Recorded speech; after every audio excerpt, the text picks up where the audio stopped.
ॐ वेदर्षयः समारभ्य वेदान्ताचार्यामध्यमाः योगीरामसुरत्कुमारपर्यन्तं वन्दे गुरुपरम्पराम्. Salutations and adorations to all the great preceptors of the holy land of Bharatavarsha, right from the Vedic rishis to the great Vedanta acharyas, to my Diksha Guru Yogi Ram Surat Kumar Maharaj. Ratnagaradhautapatam Himalaya Kiritinim Brahmarajarasharatnadhyam Vande Bharatamataram.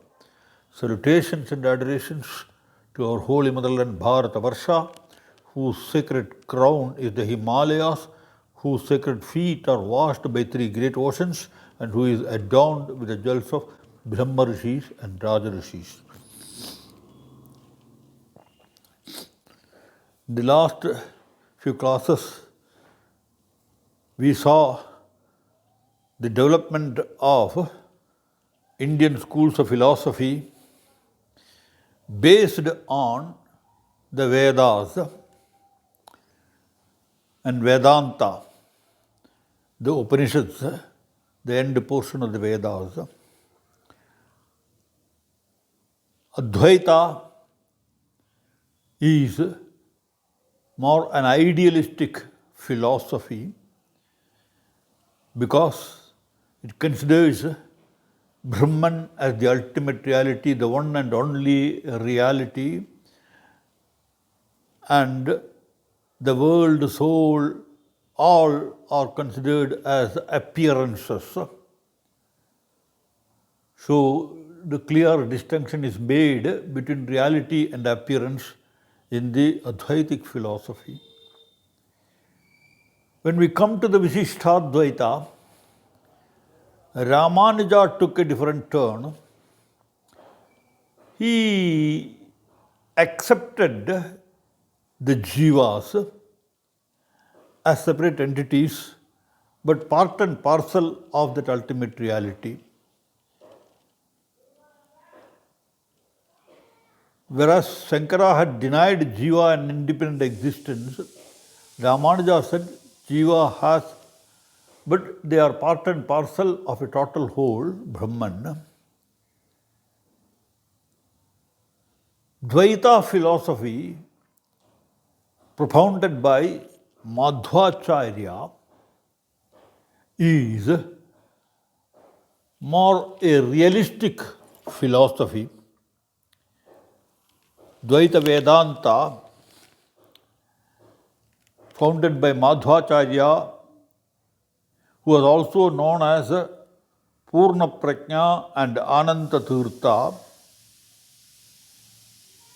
he founded the Vaishnava sect known as Brahma or Sad Vaishnavism, also known as Bheda Vada, Tattvavada and Bimba Pradibimba Vada. Bhedavada means difference, clear-cut difference between the ultimate reality and other entities, world, God, soul, etc. Soul and world, etc. They are all independent, totally different from that ultimate reality. That philosophy, Madhvacharya, he propounded. He wrote commentaries on the Prasthanatraya, that is Bhagavad Gita, Upanishad and Brahma Sutra. The earlier philosophers, Shankara and Ramanuja, they had also commented on these three Prasthanatraya.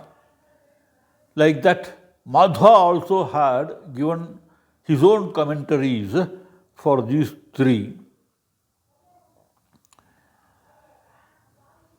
He has left three treatises on the Brahma Sutras. Brahma Sutra Bhashya, Anubhashya and Anuyakhyana. These are the main scriptures written by him. Some of his other works,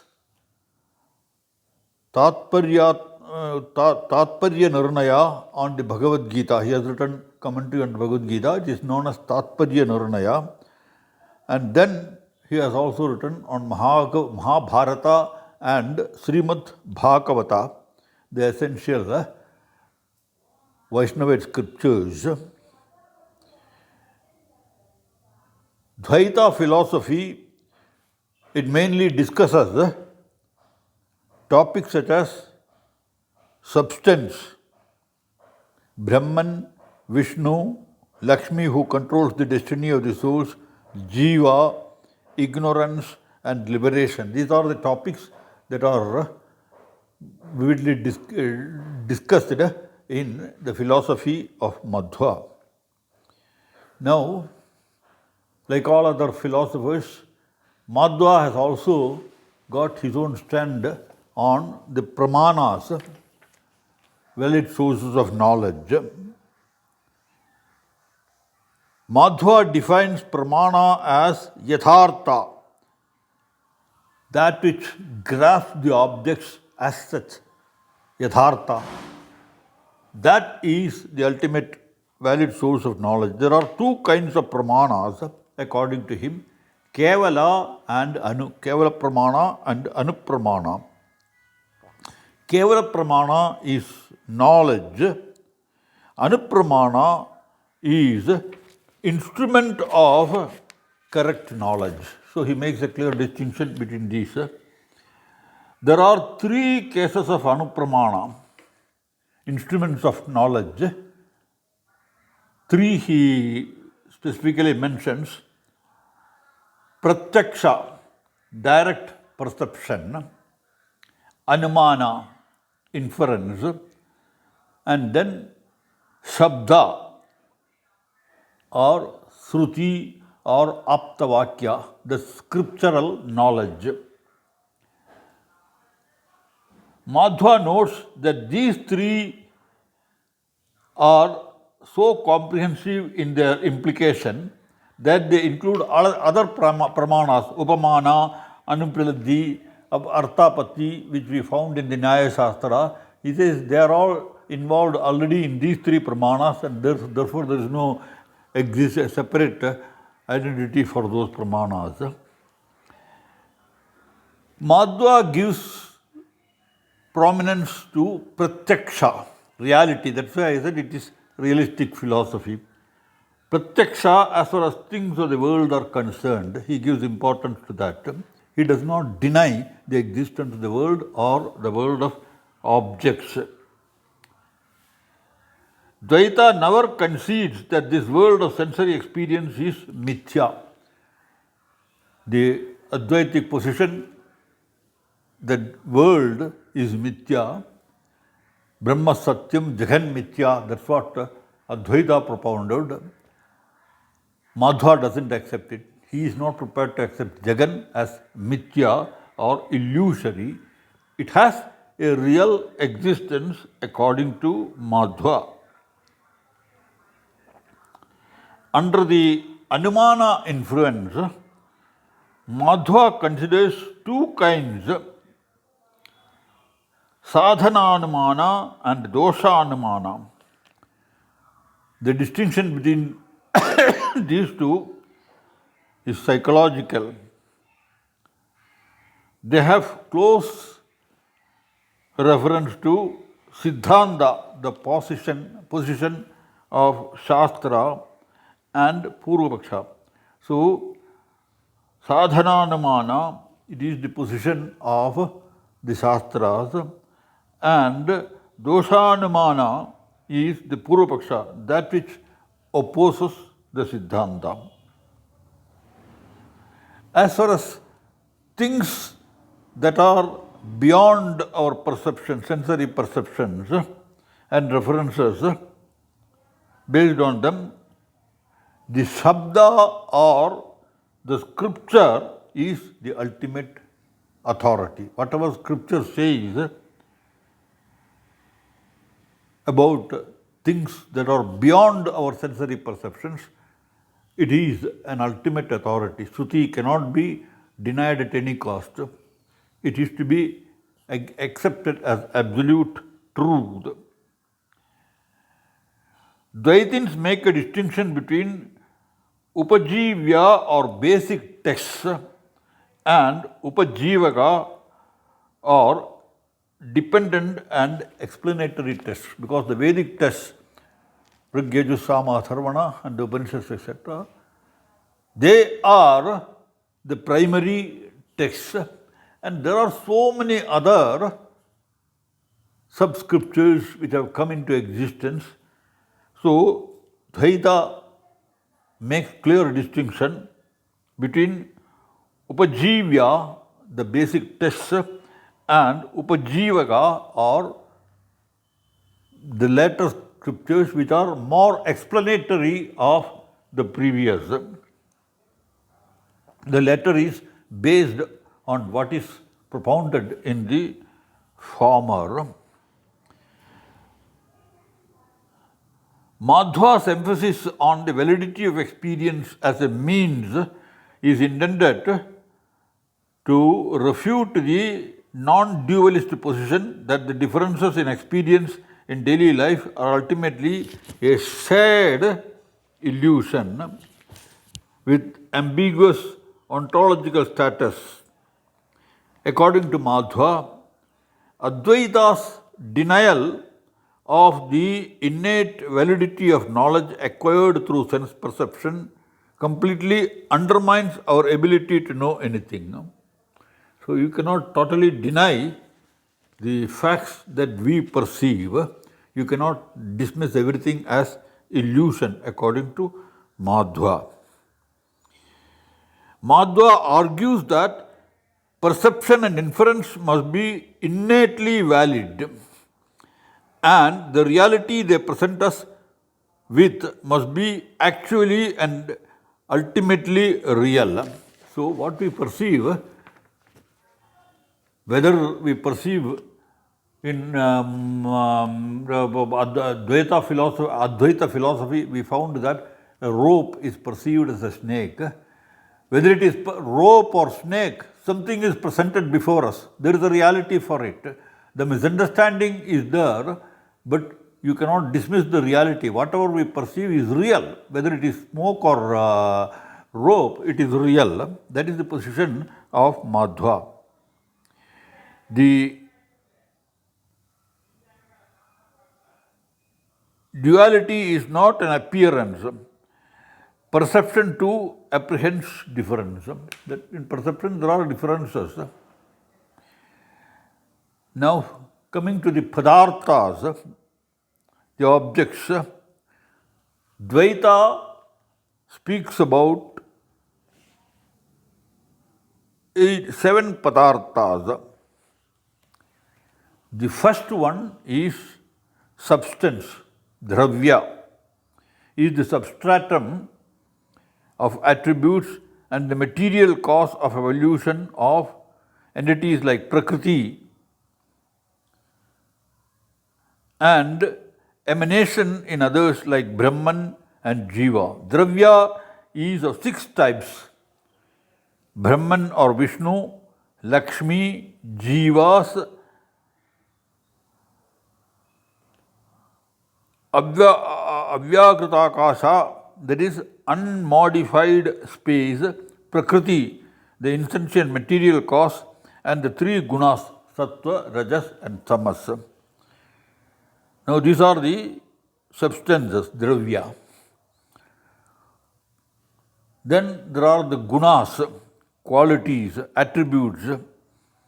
They are countless and maybe physical, mental or spiritual. All these qualities, there are various types of qualities, depend upon the substances they qualify. God, however, is never touched by the gunas. God is beyond the gunas. Gunatita is God. Then the third padartha is action, karma. There are 2 kinds of actions according to Madhva, punya and papa. Punya is meritorious actions, and papas, they are sinful actions. They are responsible for the pleasant and painful experiences of the jivas. We enjoy pleasure or we suffer in life depending upon the punya and papa. Then the fourth padartha is character, samanya. That property by which we see something as common in plurality of objects. For example, there are cows, so many cows. Cowness is a quality which is samanya. You see cowness everywhere, in every cow, it is the same. Then there are some specific qualities for each and every object, vishesha, that is, difference identity is a special contribution of Madhva to the group of categories. The problem of relation between substance and attributes is one of the most tantalizing questions. The doctrine of Vishesha solves the dualism of substance and attribute by reducing it into identity in difference. The attribute becomes one in entity with the substance. The attribute is not separate from the substance, it is there, but is yet distinguishable. It can be very clearly perceived in an indivisible manner from the substance. And the sixth one is similarity, sadrishya or resemblance. For example, after seeing one cow, when we see another, we see the resemblance between the two. A man goes into a forest. He is told that in the forest there is an animal which appears very much like cow, gavaya. When he goes, and it looks like a cow, when he goes into the forest, he sees that animal and he immediately recognizes the cowness in it. So that quality is sadrishya, similarity. Now, the seventh category is negation, abhava. Though it is not a positive category, it is considered as a category in Madhva's system. The four varieties, the same as the Nyaya Vaisheshika, are pragabhava. Pragabhava means non-existence before a thing is produced. Something is not there, it is pragabhava. There is no pot here. When I create a pot, the pot comes into existence. The non-existence of the pot prior to its creation, it is pragabhava. And anyonya bhava, perception of the mutual non-existence of one thing in another. Example, the reciprocal negation between a jar and a cloth. A cloth is not a jar is entirely different from a cloth. That is anyonya bhava. And then atyantha bhava, that which can never come into existence at all, that is atyanta bhava. The example given by Madhva is the son of a barren woman. A barren woman can never produce a son, she cannot bear a son. So it is atyanta bhava, which can never come into existence. The Dvaita system postulates avyakrita akasha or unmodified space as a fundamental and permanent category, co-equal with God. Now, we will see what is Madhva's concept of Brahman. We have already seen Shankara's Brahma Satyam, that is the only truth. Ramanuja recognized the existence of Brahman as well as Jiva. Now, what is Madhva's concept of Brahman? We will see. In the system of Madhva, three eternal ontological orders are there. It is eternal. God, world, God, soul, and world nature. They are eternal, existing always. The existence of God is demonstrable by logical proof, though only scripture teaches his nature. So how do you know the existence of God? Through logic you can prove it, but scripture is the basis for asserting the existence of God. And he is the epitome of all perfections. He is Satchidananda Brahma, being, spirit, and bliss. God is the efficient cause of the universe according to Madhva. God creates the world actually. He is the efficient cause. But he is not the material cause. He is only just like a potter producing pot out of mud. He creates the entire nature. Madhva denies that God is a material cause, for God cannot have created the world. So according to the Dvaita, in Siddhartha Dvaita, everything is an appearance of Brahman. But here Madhva denies Brahman cannot be the material cause of all that we see around. Because Brahman cannot split himself into world, God, soul, etc. That theory is denied by Madhva.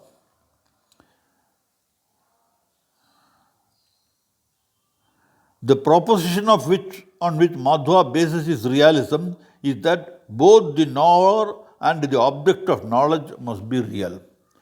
I am the knower and I know the objects that are around me. They are real, and I, as a knower, I am also real, but there is a distinction that is perceived, and I am the perceiver. The first and the more important reality is that of Vishnu or Brahman. The first and foremost reality is Brahman. And according to Madhva, Brahman is none other than Vishnu. Because we must realize that Madhva philosophy and the philosophy of later philosophers, they are more theistic, and therefore they consider Vishnu as the ultimate reality or Brahman. Brahman or the Vedanta is the same as Vishnu.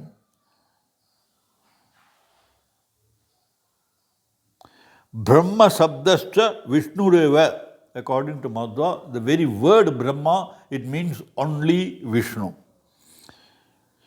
Brahman can only refer to Vishnu. That is the position of Madhva. And for Madhva, Vishnu is not like other deities, any other deity. There is difference.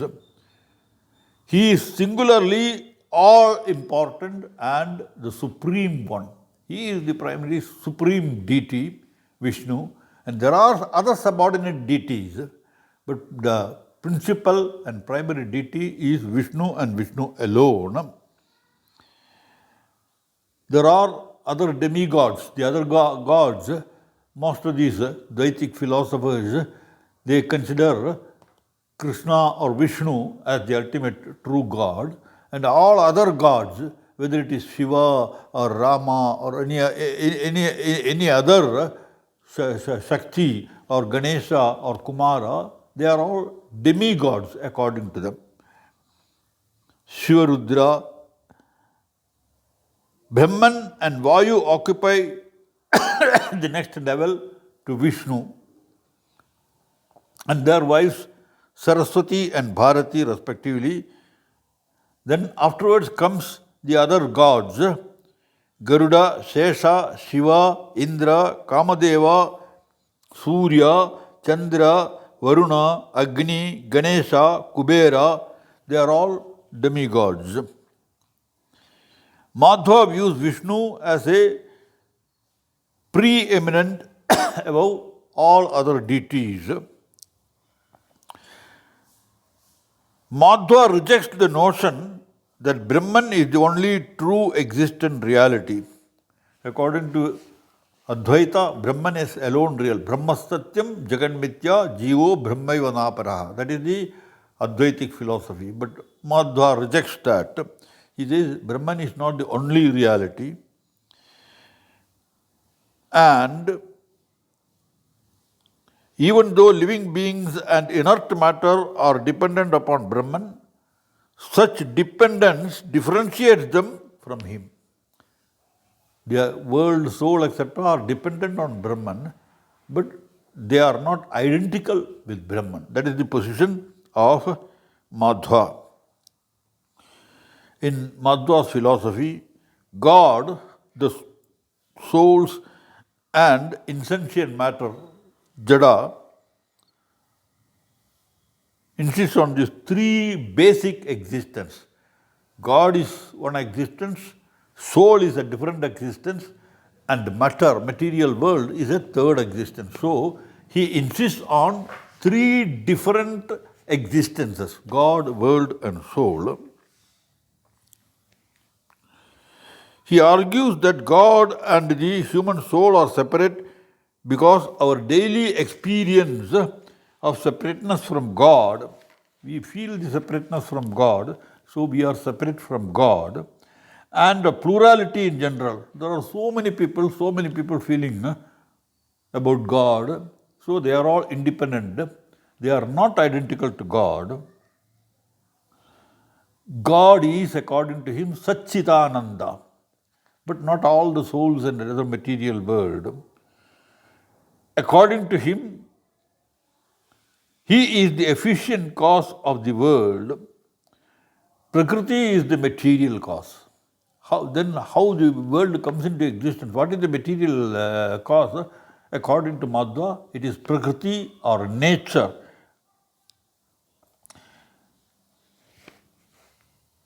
Vishnu is Brahman, Paramatman, Antaryamin and Purushottaman, omniscient, omnipotent and omnipresent and perfect. He reveals the Vedas and is the moral governor of the entire universe. The second reality, according to Madhva, is that of dependent, Paratandra, but equally real, universe that exists with its own separate existence. The universe is also equally real and it has got its own separate existence. Everything that is composed of the second reality, such as the individual soul, jiva, matter, world, etc., exists with its own separate reality. Every jiva has got its own reality, and the material things that we see around, they have got their own realities. But God is the controller of all these. Madhva's insistence on the modal distinction between Atman and Brahman, wherein the former is inalterably dependent upon the latter. You see, Atman is always dependent on the latter. It is because for him, Vishnu, as Brahman's complete and utter transcendent, and human soul is different. The aspect of Madhva's realistic epistemology is important because it bolsters Madhva's claim that the Atman and Brahman are permanently distinct. You cannot say that once you attain salvation, you become one with God. It is not possible. You cannot become one with God according to Madhva. The distinction, the Atman and Brahman are permanently distinct as revealed to us by experience.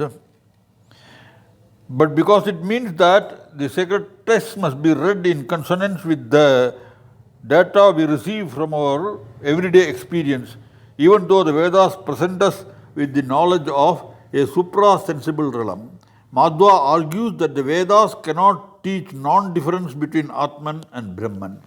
Vedas cannot teach non-difference. Brahma and Jiva are same. Vedas can never teach that. That's what Madhva argues. Lack of plurality, since this would directly contradict our experience, because we see the plurality in our experience. So Vedas cannot contradict our direct experience.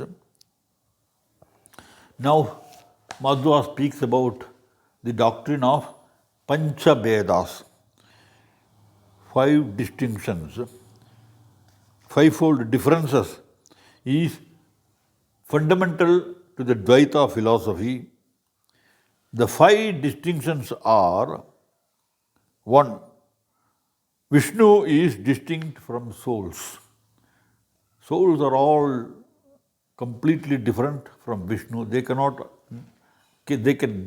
never get identified with Vishnu. You can go to Vishnu Loka, but you cannot be one with Vishnu. You can be a subordinate servant of Vishnu, that's all. Vishnu is distinct from souls. Dvaita stresses a strict distinction between God, the Supreme Soul, and the individual soul, Jivatma. According to Madhvacharya, the individual souls of beings are not created by God. God didn't create the souls, but do nonetheless depend on Him. But still, they depend on Him. Though He didn't create, they depend on Him for their existence.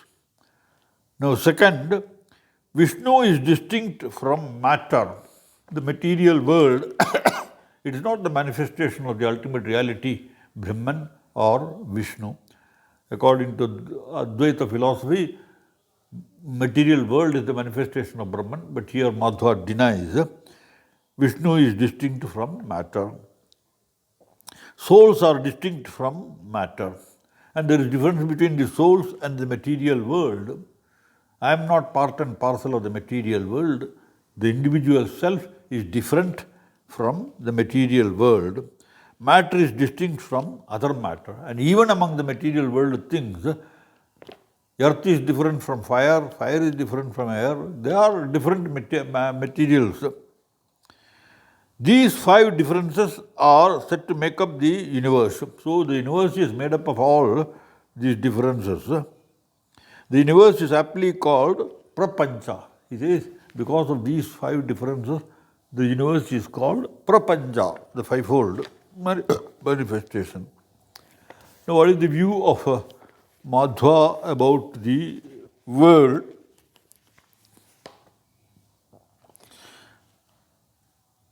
According to Madhva, he goes by what the scriptures say.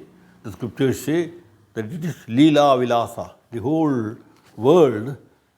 It is the play field, it is the play of God. Why God creates world? It is for His play. The universe is the playful creation of God.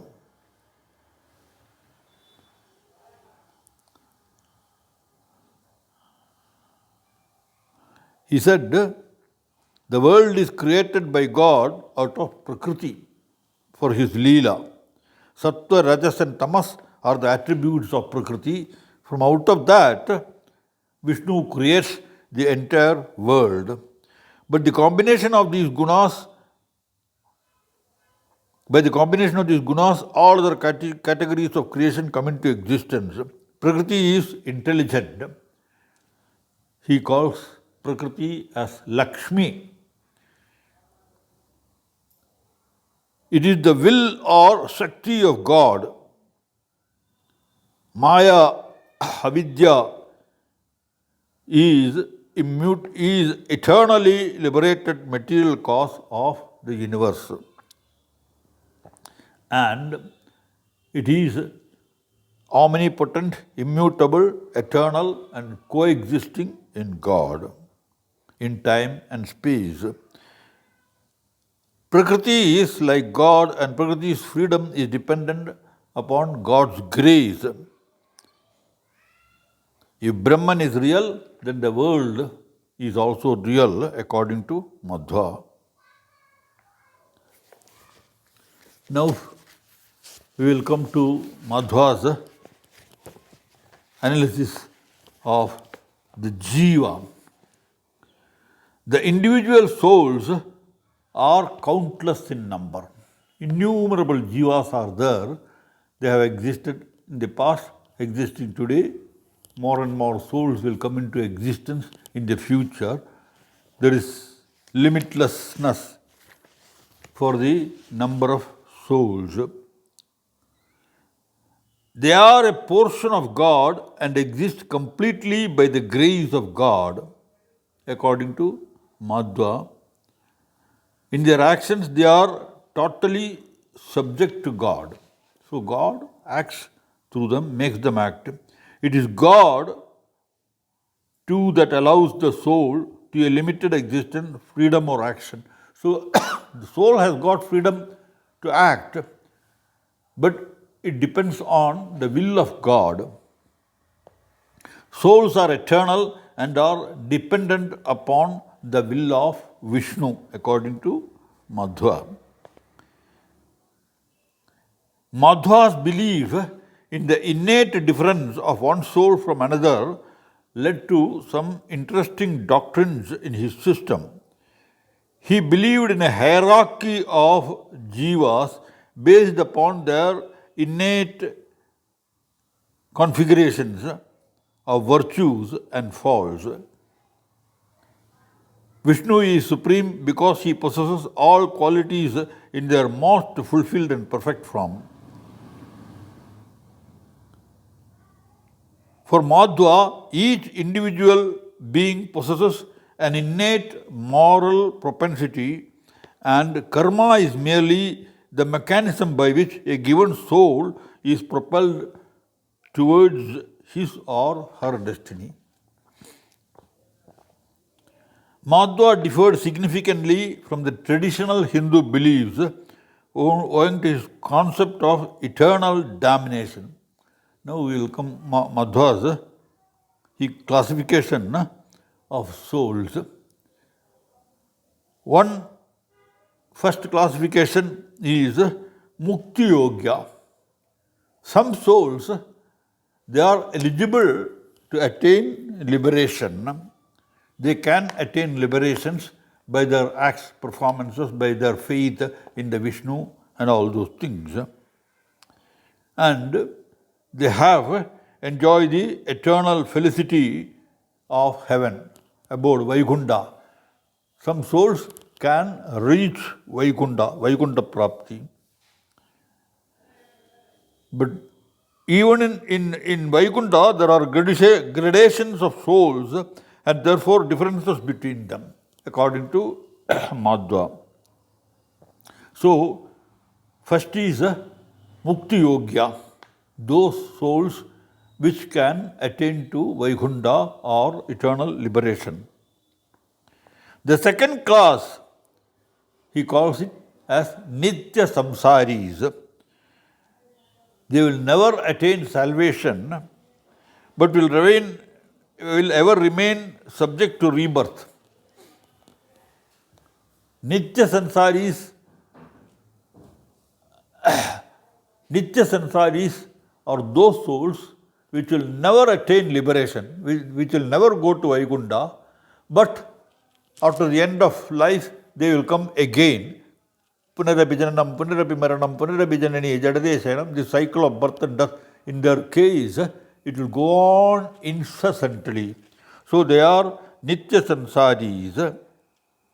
Happiness and misery will come again and again for them. The third class is called tamoyogyas or antatamas. These are damned, cursed. They can never attain salvation at all. It is those souls who revile Vishnu, condemn Vishnu and his devotees, and such souls will never attain to liberation at all. They are called as antatamas.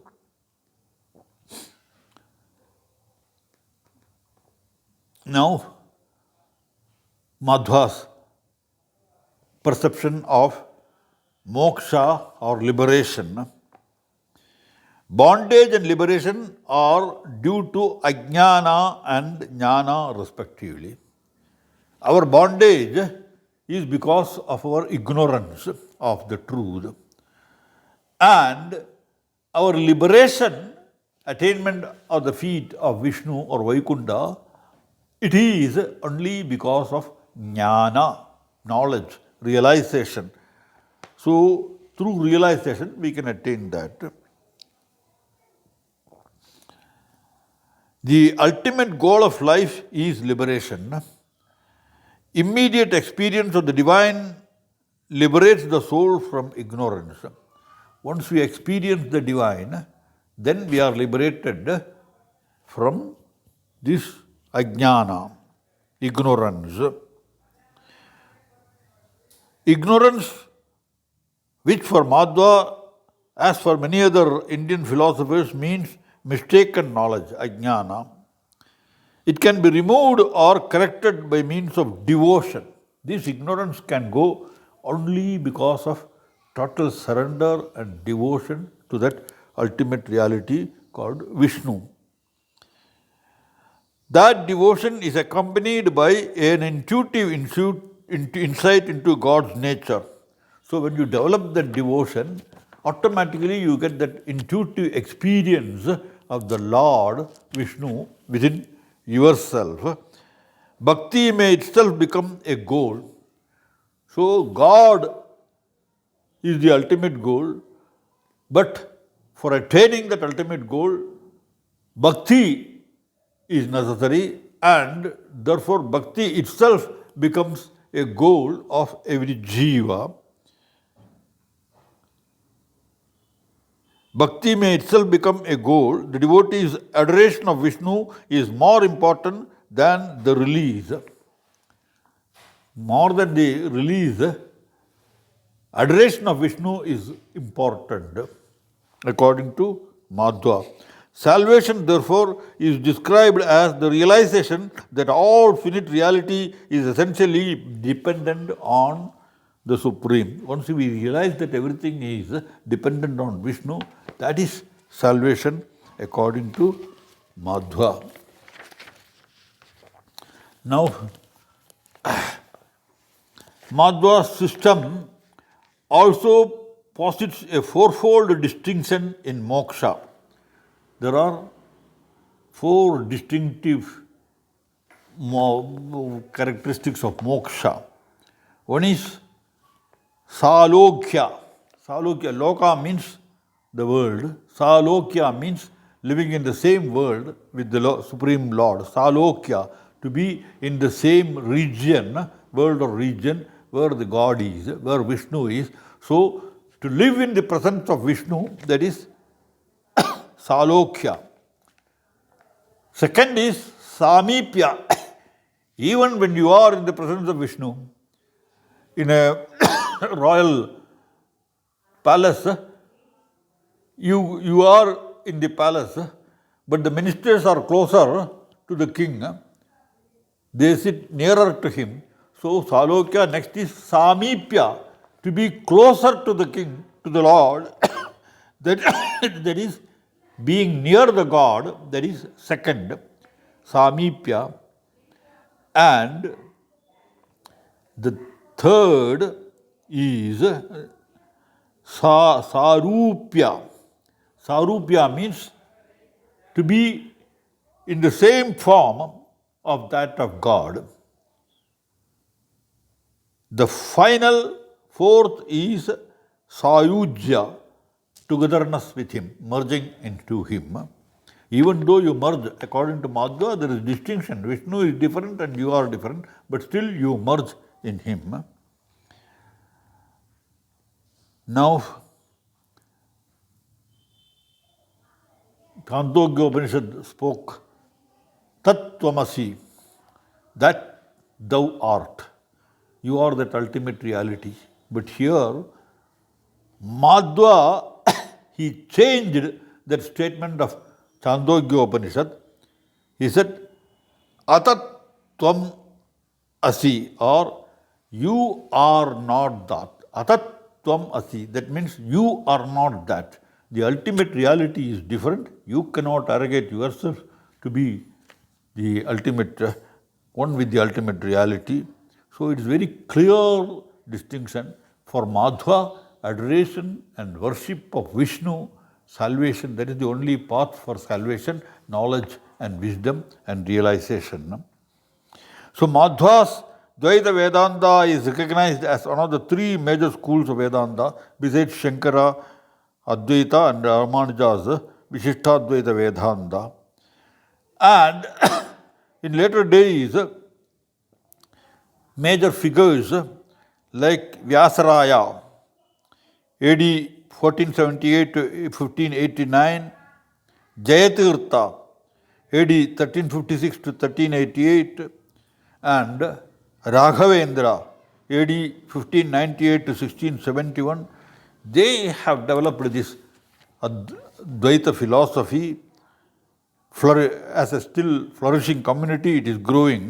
Madhva Sampradaya, all these are known by the common name of Madhva Sampradaya. So this is the philosophy of Madhva in brief. In the next class, we will go into the later philosophical schools which developed, which came out of Dvaita, Dvaita Vedanta, Shuddhadvaita, Achintya Bheda Bhava, Dvaita, Shuddhadvaita and Achintya Bheda Bhava. That is the philosophy of Nimbarka, the philosophy of Vallabha, and then the philosophy of Chaitanya Mahaprabhu. We will go into these various schools. They are mostly known as Bhakti schools. More than philosophy, the stress in these schools is adoration and worship of the ultimate reality as Vishnu. So we will go into the philosophies of these schools, how the Bhakti movement was developed, age of Bhakti movement was developed in India. That we will see in the next class, how this age of Bhakti movement, finally it culminated in the emergence of Sikhism, etc. Guru Nanak, who collected all the hymns from these scriptures of the Bhakti movement and compiled the Guru Granth Sahib, Guru Gobind Singh, how he presented it. All these we will see in the next class. Jai Shri Ram, Vande Mataram.